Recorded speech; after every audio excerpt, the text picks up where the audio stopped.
Gustavo Adolfo Bécquer. La promesa. Leyenda castellana.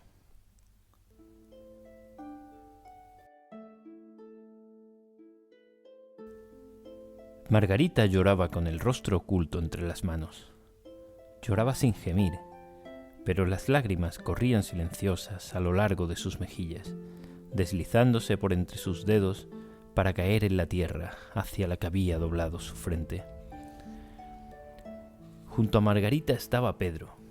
Este levantaba de cuando en cuando los ojos para mirarla, y viéndola llorar, tornaba a bajarlos, guardando a su vez un silencio profundo. Y todo callaba alrededor y parecía respetar su pena. Los rumores del campo se apagaban, el viento de la tarde dormía y las sombras comenzaban a envolver los espesos árboles del soto. Así transcurrieron algunos minutos, durante los cuales se acabó de borrar el rastro de luz que el sol había dejado al morir en el horizonte. La luna comenzó a dibujarse vagamente sobre el fondo violado del cielo del crepúsculo, y unas tras otras fueron apareciendo las mayores estrellas. Pedro rompió al fin aquel silencio angustioso, exclamando con voz sorda y entrecortada, y como si hablase consigo mismo: Es imposible. Es imposible. Después, acercándose a la desconsolada niña y tomando una de sus manos, prosiguió con acento más cariñoso y suave: Margarita, para ti el amor es todo, y tú no ves nada más allá del amor. No obstante, hay algo tan respetable como nuestro cariño, y es mi deber. Nuestra Señora parte mañana de su castillo para reunir su hueste a las del rey don Fernando, que va a sacar a Sevilla del poder de los infieles, y yo debo partir con el conde. Huérfano oscuro, sin nombre y sin familia, a él le debo cuanto soy. Yo le he servido en el ocio de las paces, he dormido bajo su techo, me he calentado en su hogar y he comido el pan a su mesa. Si hoy le abandono, mañana sus hombres de armas, al salir en tropel por las poternas de su castillo, preguntarán maravillados de no verme, y mi señor callará de vergüenza, y sus pajes y sus bufones dirán en son de mofa: el escudero del conde no es más que un galán de justas, un lidiador de cortesía. Al llegar a este punto, Margarita levantó sus ojos, llenos de lágrimas, para fijarlos en los de su amante, y removió los labios como para dirigirle la palabra. Pero su voz se ahogó en un sollozo. Pedro, con acento aún más dulce y persuasivo, prosiguió así: No llores, por Dios, Margarita, no llores, porque tus lágrimas me hacen daño. Voy a alejarme de ti, mas yo volveré después de haber conseguido un poco de gloria para mi nombre oscuro. El cielo nos ayudará en la santa empresa. Conquistaremos a Sevilla, y el rey nos dará feudos en las riberas del Guadalquivir a conquistadores. Entonces volveré en tu busca y nos iremos juntos a habitar en aquel paraíso de los árabes, donde dicen que hasta el cielo es más limpio y más azul que el de Castilla. Volveré, te lo juro, volveré a cumplir la palabra solemnemente empeñada el día en que puse en tus manos ese anillo, símbolo de una promesa. Pedro, ve a mantener tu honra. Ve a mantener tu honra, pero vuelve a traerme la mía. Pedro besó la frente de Margarita, desató su caballo, que estaba sujeto a uno de los árboles del soto, y se alejó al galope por el fondo de la alameda. Margarita siguió a Pedro con los ojos hasta que su sombra se confundió entre la niebla de la noche, y cuando ya no pudo distinguirle, se volvió lentamente al lugar, donde la aguardaban sus hermanos. Ponte tus vestidos de gala, que mañana vamos a Gómara con todos los vecinos del pueblo, para ver al conde que se marcha a Andalucía. A mí más me entristece que me alegra ver irse a los que acaso no han de volver. Sin embargo, has de venir con nosotros, y has de venir compuesta y alegre. Así no dirán las gentes murmuradoras que tienes amores en el castillo, y que tus amores se van a la guerra.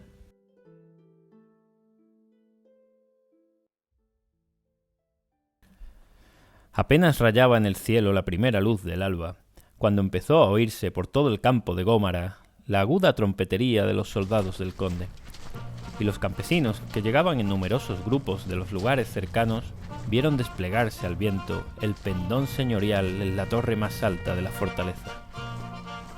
Unos sentados al borde de los fosos, otros subidos en las copas de los árboles, estos vagando por la llanura, aquellos coronando las cumbres de las colinas, los de más allá formando un cordón a lo largo de la calzada.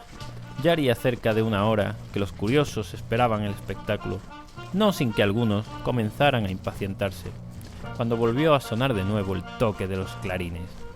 Rechinaron las cadenas del puente, que cayó con pausa sobre el foso, y se levantaron los rastrillos, mientras se abrían de par en par y gimiendo sobre sus goznes las pesadas puertas del arco que conducía al patio de armas.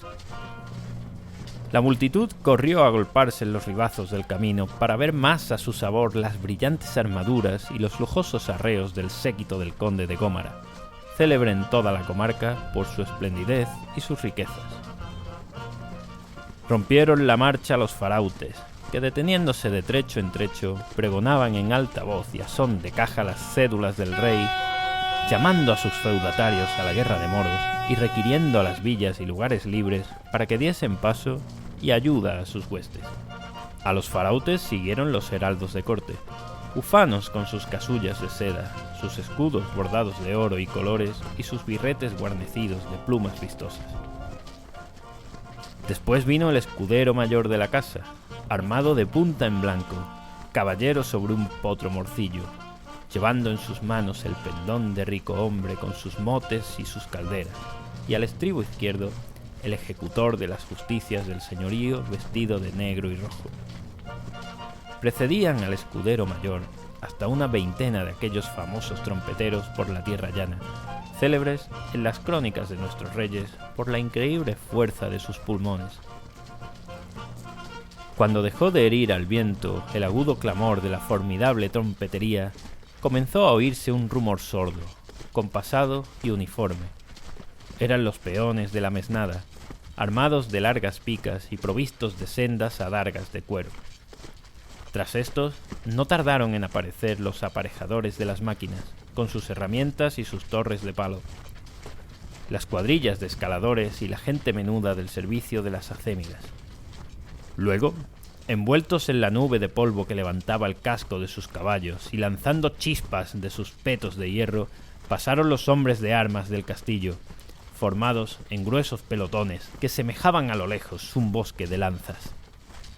Por último, precedido de los timbaleros que montaban poderosas mulas con gualdrapas y penachos, rodeado de sus pajes que vestían ricos trajes de seda y oro, y seguido de los escuderos de su casa, apareció el conde.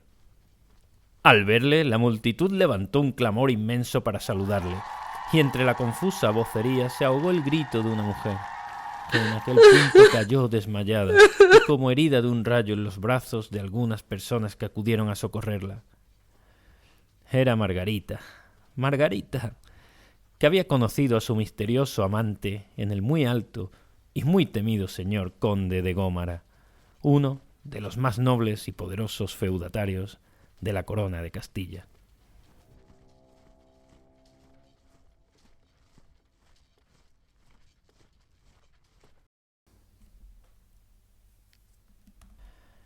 El ejército de don Fernando, después de salir de Córdoba, había venido por sus jornadas hasta Sevilla, no sin haber luchado antes en Écija, Carmona y Alcalá del Río de Guadaira, donde una vez expugnado el famoso castillo, puso los reales a vista de la ciudad de los infieles. El conde de Gómara estaba en la tienda sentado en un escaño de alerce, inmóvil, pálido, terrible, las manos cruzadas sobre la empuñadura del montante y los ojos fijos en el espacio con esa vaguedad del que parece mirar un objeto y sin embargo no ve nada de cuanto hay a su alrededor. A un lado y de pie le hablaba el más antiguo de los escuderos de su casa, el único que en aquellas horas de negra melancolía hubiera osado interrumpirle sin atraer sobre su cabeza la explosión de su cólera. ¿Qué tenéis, señor? ¿Qué mal os aqueja y consume? Triste vais al combate y triste volvéis, aun tornando con la victoria. Cuando todos los guerreros duermen rendidos a la fatiga del día, os oigo suspirar angustiado, y si corro a vuestro lecho, os miro allí luchar con algo invisible que os atormenta. Abrís los ojos y vuestro terror no se desvanece. ¿Qué os pasa, señor? Decídmelo. Si es un secreto, yo sabré guardarlo en el fondo de mi memoria como en un sepulcro. El conde parecía no oír al escudero. No obstante, después de un largo espacio y como si las palabras hubiesen tardado todo aquel tiempo en llegar desde sus oídos a su inteligencia, salió poco a poco de su inmovilidad y atrayéndole hacia sí cariñosamente, le dijo con voz grave y reposada: He sufrido mucho en silencio. Creyéndome juguete de una vana fantasía, hasta ahora he callado por vergüenza. Pero no es ilusión lo que me sucede. Yo debo hallarme bajo la influencia de alguna maldición terrible.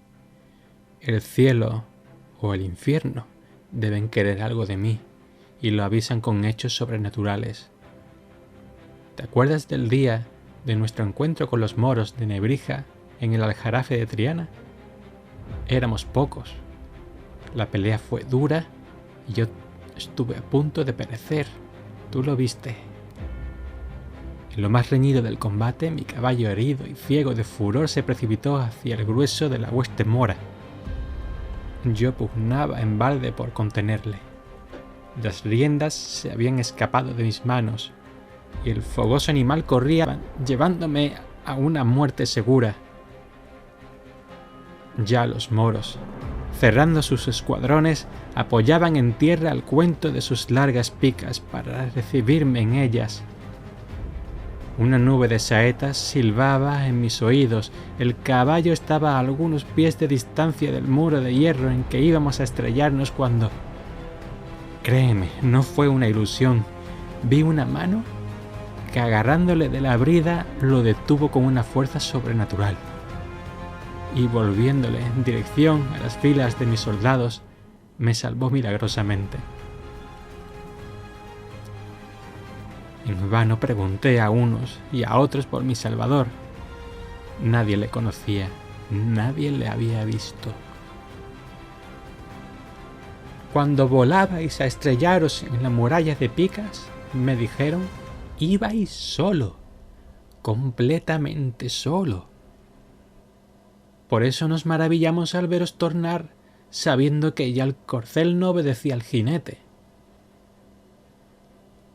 Aquella noche entré preocupado en mi tienda. Quería en vano arrancarme de la imaginación el recuerdo de la extraña aventura, mas al dirigirme al lecho, torné a ver la misma mano, una mano hermosa, blanca hasta la palidez, que descorrió las cortinas, desapareciendo después de descorrerlas. Desde entonces, a todas horas, en todas partes, estoy viendo esa mano misteriosa que previene mis deseos y se adelanta mis acciones.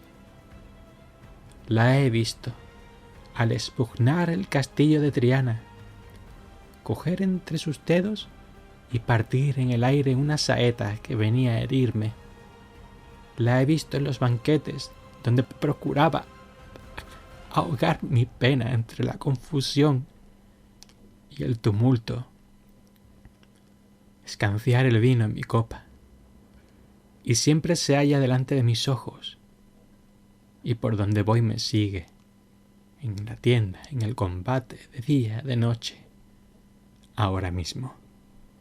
Mírala, mírala aquí apoyada suavemente en mis hombros. Al pronunciar estas últimas palabras, el conde se puso de pie y dio algunos pasos como fuera de sí y embargado de un terror profundo. El escudero se enjugó una lágrima que corría por sus mejillas. Creyendo loco a su señor, no insistió sin embargo en contrariar sus ideas y se limitó a decirle con voz profundamente conmovida: Venid, salgamos un momento de la tienda. ¿Acaso la brisa de la tarde refrescará vuestras sienes, calmando ese incomprensible dolor? para el que yo no hallo palabras de consuelo.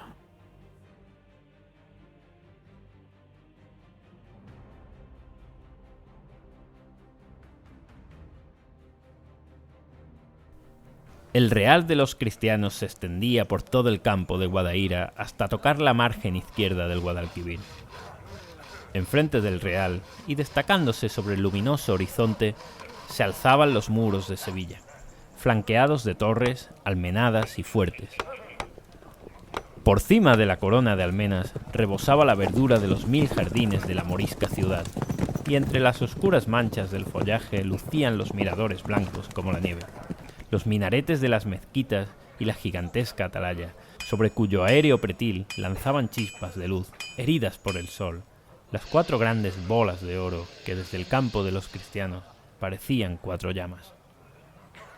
La empresa de don Fernando, una de las más heroicas y atrevidas de aquella época, había traído a su alrededor a los más célebres guerreros de los diferentes reinos de la península, no faltando algunos que de países extraños y distantes vinieran también, llamados por la fama, a unir sus esfuerzos a los del Santo Rey.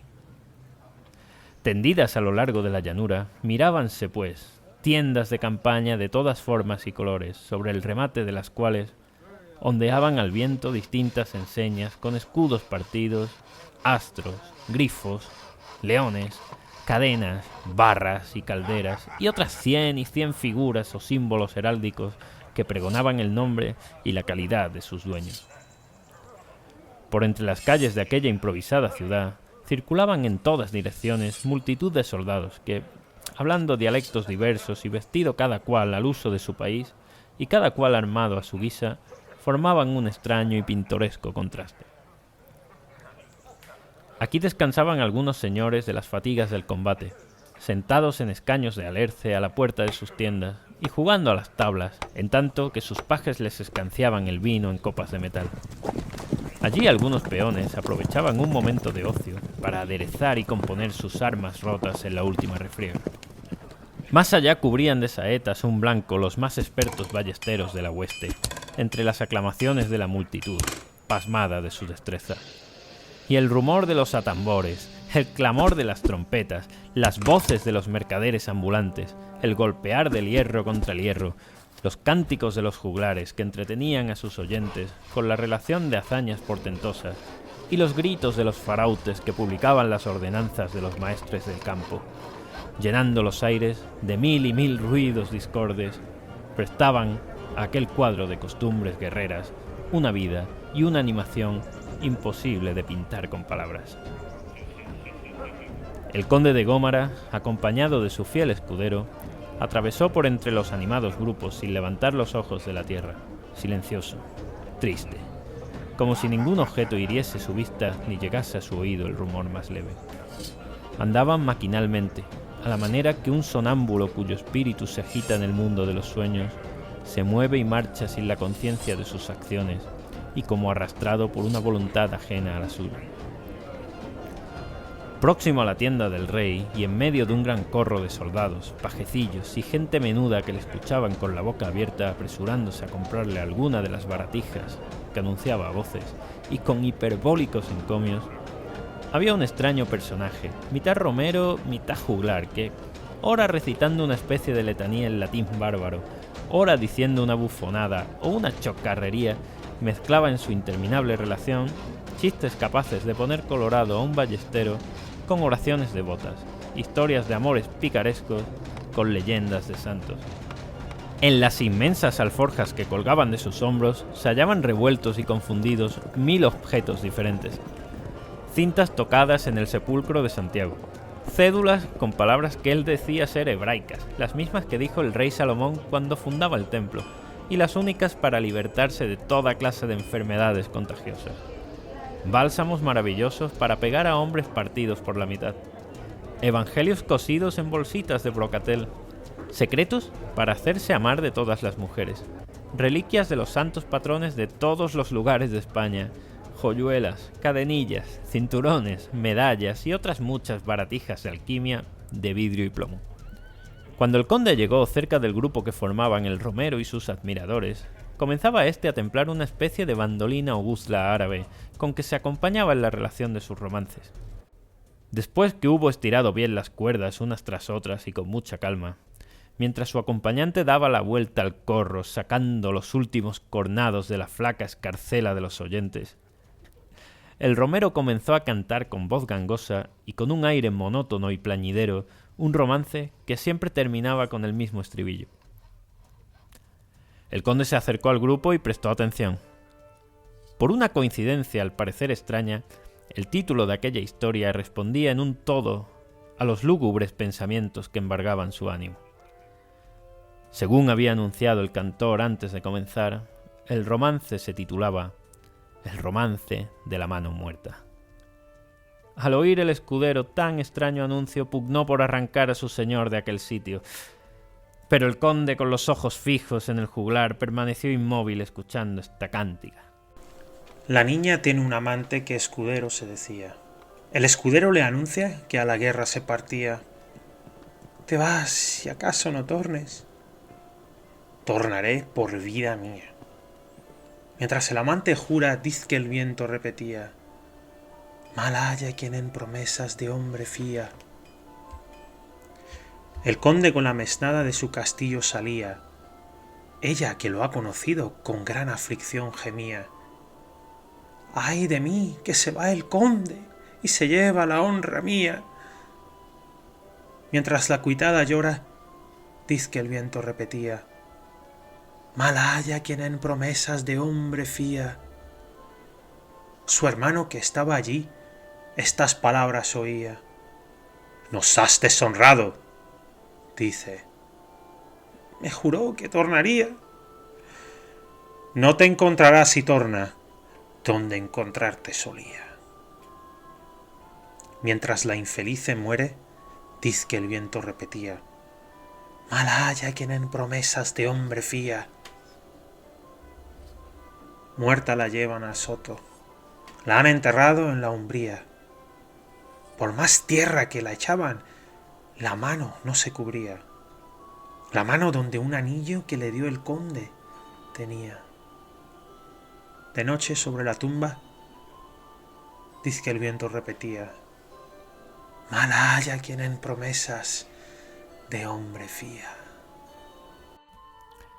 Apenas el cantor había terminado la última estrofa, cuando rompiendo el muro de curiosos que se apartaban con respeto al reconocerle, el conde llegó a donde se encontraba el romero y cogiéndole con fuerza del brazo le preguntó en voz baja y convulsa. ¿De qué tierra eres? De tierra de Soria. ¿Y dónde has aprendido ese romance? ¿A quién se refiere la historia que cuentas? Señor, esta cantiga la repiten de unos en otros los aldeanos del campo de Gómara. Y se refiere a una desdichada cruelmente ofendida por un poderoso. Altos juicios de Dios han permitido que al enterrarla quedase siempre fuera de la sepultura la mano en que su amante le puso un anillo al hacerle una promesa. ¿Vos? Sabréis quizás a quién toca cumplirla.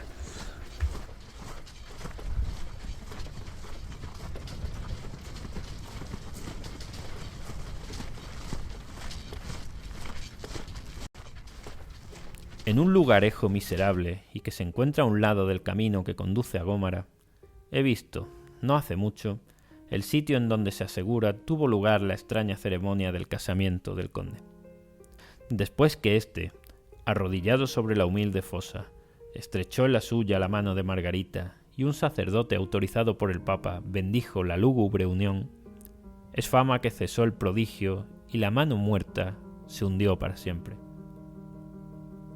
Al pie de unos árboles añosos y corpulentos hay un pedazo de prado que al llegar la primavera se cubre espontáneamente de flores. La gente del país dice que allí está enterrada Margarita.